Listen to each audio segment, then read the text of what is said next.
Hello, my name is Stephen Slansky, and this is my portfolio assignment for the Chapter 8 oral presentation about investing in terms of stocks, bonds, and ETFs. So hypothetically, in this assignment, we have $100,000 ready to invest, and we have to choose what we do with it in terms of specific stocks, bonds, and ETFs that we choose and analyze.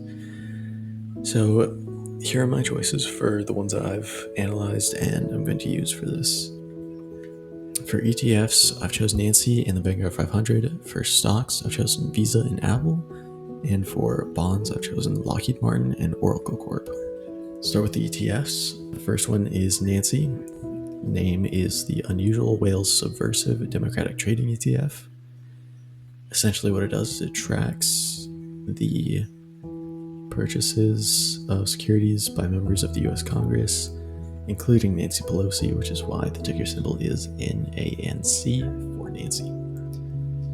The expense ratio or management fee is about 0.75%, and the 5 largest holdings of Nancy is Nvidia, Microsoft, Amazon, CRM, and Google.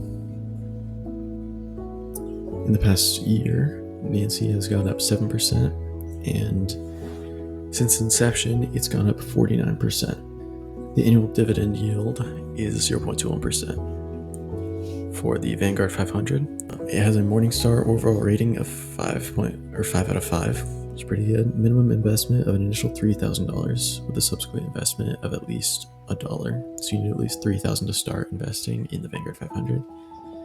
The expense ratio and the management fee is about 0.04%, and the fund is generally seeking to match the performance of the top 5 publicly listed corporations on the NASDAQ, similar to the S&P 500. The 5 largest holdings are Apple, Nvidia, Microsoft, Amazon, and Meta. In the past year, it's grown 9%, and in the past 5 years, it's grown 125%. The annual dividend yield is 1.3%. Next, on to stocks. We have Visa. Visa Incorporated. Most of us use Visa credit cards. They do digital payment products and services. The annual dividend yield is 0.68% and pays quarterly. The profit earnings ratio is 41.52%. The current stock price is at $342.66. And the 52-week range is 252.7 to 366.54. Next is Apple. Apple Incorporated. We all know Apple. We all know someone who has an Apple iPhone.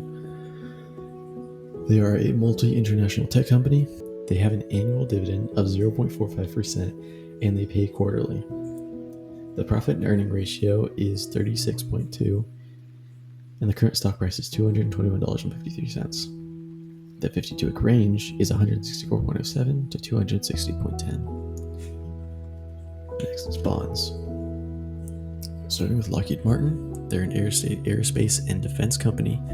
They do a lot of contracting with the government, with jets and a lot of military stuff. The interest rate on that bond that I found was 4.95%. The current price was $100.1499. The maturity date was 10/15 of this year, 2025. The Moody's rating was A2, and the S&P 500 rating is A-. This was a 9-month, I believe, term, and the ratings mean that it's generally very stable.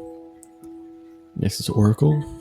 This one was also a 9-month bond, and Oracle does computer and tech informations. The interest rate on this bond was 5.8%. The current price was $100.6578. The maturity date is November 10th of this year, 2025.